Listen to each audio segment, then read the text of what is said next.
For months, our betters in the press and government have told us to fear Russia. The Kremlin hacked our election, whatever that means, and we're supposed to be upset about it and afraid. Okay, Russia's bad. But now we've learned something worse and far scarier. Our own government has violated the civil liberties of Americans in ways that would have been unimaginable even 10 years ago. And tellingly, hardly anyone in official Washington seems especially upset about it, much less shocked at all. Consider what we just learned about National Security Advisor under Barack Obama, Susan Rice. Just weeks ago, Rice went on television and lied, telling PBS she, quote, knew nothing about the incidental intelligence collection on Donald Trump and his associates. I know nothing about this. I was surprised to see reports from Chairman Nunes on that count today. I really don't know to what Chairman Nunes was referring. As it turns out, though, Rice knew quite a bit about that. We now know that she participated in the monitoring of the Trump campaign and the transition. Now, strikingly, many of the communications she and the Obama administration monitored were apparently unrelated in any way to the investigation into Russia, an investigation, you'll remember, that is, as of today, so far, the only excuse offered for the monitoring. We don't know exactly what Susan Rice did, but we know what she admitted to. She admitted to asking for the unmasking, that is the revelation of the names of the people caught up in NSA intercepts, people who were working at Trump Tower. She claims that the reason she asked for their names was to understand conversations involving national security. To unmask a name is so that you can see it and decide, hey, do I need to do something with this, implement some sort of a strategy, or tell someone else? What exactly were the Obama people doing spying on the Trump people? And by the way, let's drop the silly euphemisms. Monitoring the conversations of your political opponents and then trampling measures designed to protect their identities isn't incidental collection. It's not normal above-board behavior. It is spying. Now we're told that Rice's behavior probably wasn't illegal, in fact, nor was the surveillance that preceded it. U.S. law gives tremendous latitude to the intelligence agencies to surveil Americans, as well as to the White House and officials there who claim they need to see that information and pass it along to other parts of government. That's supposed to reassure all of us, but it shouldn't, because what it means is that our laws currently provide no serious protection to U.S. citizens from being spied upon for political reasons by their own government. And worse, it actually happens. In fact, it just happened, and that is the scandal here. Congressman Peter King, a Republican on the House Intelligence Committee, was briefed on the documents, and he said nothing in them apparently related to Russia, and the details were highly personal in nature.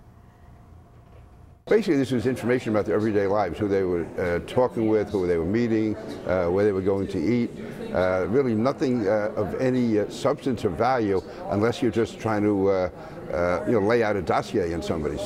If someone were investigating a Russia time, would it be the White House doing the investigation? Would it be Susan Rice's job? No, it would be the FBI, the NSA, or the CIA. But it would in no world be Susan Rice's job. This is the role of the FBI to investigate American citizens if they believe that they are foreign agents or involved in some sort of crime. Why would the National Security Advisor be involved in this situation and specifically ask for the unmasking of this American citizens? These are questions that need to be answered. There is no question in my mind and others in the State Department who believe that this information was widely disseminated so that it would be leaked. And as we know, someone did leak it. Susan Rice claims that she didn't leak it. But it just doesn't hold water for someone so political like Susan Rice, who's been caught too many times spinning, to widely disseminate an unmasked name. In terms of political manipulation of national security information, Susan Rice, in my view, has done it in the past. The hard right has always chosen Susan Rice to be their villain. What sparked the recent violence was the airing on the internet of a very hateful, very offensive video. It began spontaneously in Benghazi as a reaction to what had transpired some hours earlier in Cairo, where, of course, as you know, there was a violent protest outside of our embassy sparked by this hateful video. What happened in Benghazi was, in fact, initially a spontaneous reaction to what had just transpired hours before in Cairo. What happened this week in Cairo, in Benghazi, and many other parts of the region, Tunisia, Khartoum, was a direct result of a heinous and offensive video. Whether or not she did it this time, I don't know, but it's something Congress should look into. If she was involved in unmasking Trump transition figures, what was the reason, and was there a political motive? I'd like to know that, and we'll get to the bottom of it. I believe Susan Rice abused this system, and she did it for political purposes. She needs to be brought in and questioned under oath. Rand Paul is suggesting that you be subpoenaed to testify. Would you be willing to go to Capitol Hill? You know, Andrea, let's see what comes. Really interesting to look, as you point out, at the difference between what she said today compared to what she said in that PBS interview back on March the 22nd, when there was a complete and utter denial of any knowledge of anything that Devin Nunes was talking about. Today, no denial that she was the person who asked for the names of the Trump transition and campaign officials to be unmasked in intelligence reports, but that firm denial that any of this was done for political purposes or that she leaked anyone's name. Well, at this point, there are at least two key questions that remain unanswered in this saga. First, did Susan Rice include the unmasked names in her presidential daily briefs for the president, President Obama? And second, did Rice or her associates leak those names to the press? Either one would be a stunning misuse of the national security apparatus. It ought to be the media's job to discover if any of that happened. But instead, they're flamboyantly not interested. Jim Sciutto, for example, CNN's chief national security correspondent, told viewers yesterday the Susan Rice story was, quote, ginned up by the right wing as, quote, a distraction.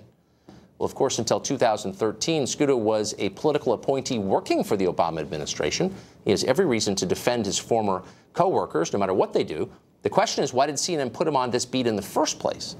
But next, undeterred, CNN rolled out its breaking news banner to proclaim, brace yourself, that a friend of Susan Rice's had denied on background she did anything wrong. That was news. Meanwhile, anchor Don Lemon announced he wouldn't, quote, insult the intelligence of his viewers by talking about the Rice story at all. There is no evidence that backs up the president's original claim. And on this program tonight, we will not insult your intelligence by pretending otherwise, nor will we aid and abet the people who are trying to misinform you, the American people, by creating a diversion. However, Rice did not spread the information, according to this former official who insisted that there was nothing improper or political involved. Now, there's nothing illegal or improper or even unexpected about a national security advisor unmasking those names. This appears to be a story largely ginned up, partly as a distraction from this larger investigation.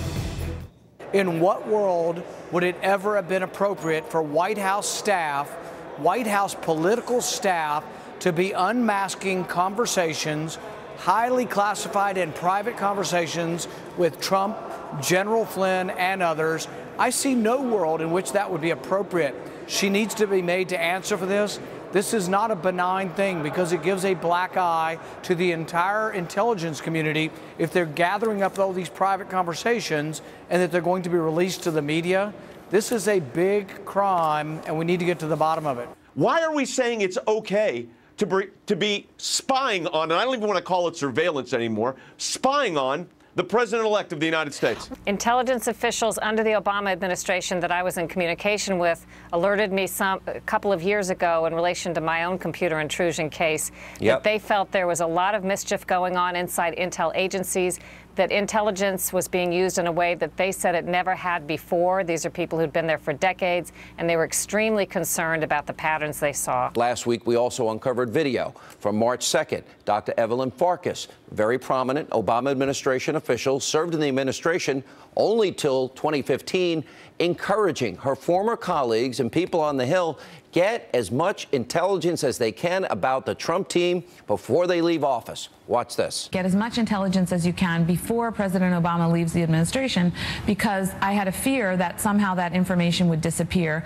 with the senior people who left. The Trump folks, if they found out how we knew what we knew about the Trump staff's dealing with Russians, that they would try to compromise those sources and methods, meaning we would no longer have access to that intelligence. So I became very worried. Do you see the danger in the misuse of intelligence data?